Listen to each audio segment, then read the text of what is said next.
Just a last word on the next step, which is a major step, as says Commissioner, is the implementations.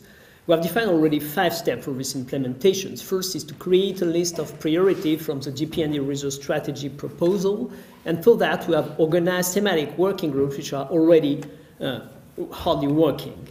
We will create a list of the opportunities suited for implementations, then organize specific task force and support these implementations.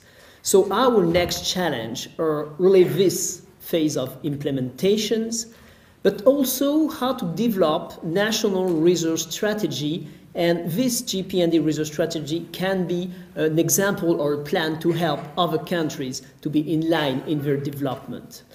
The only other important element is to be able to have commitment fundings for a 5-year period. Of course, it's yearly periods, but we need a longer-term view. We will need also to have some leverage effect. We speak about partnership with industry, partnership with European Commissions, or partnership with family associations. That's why we need stakeholders on board in that actions. We will base our implementation on existing mechanism. We have a lot of tools all over, and we can use it, and we will use it.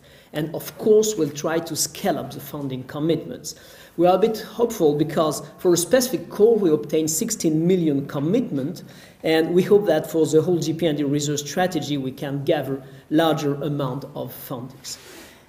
Just to keep you updated, visit our GP&E website, search our mapping database, which is online today, sign up to GP&E's news feeds, follow us on Twitter, and if you have any questions, please email us to the Secretariat. And thank you for your attention.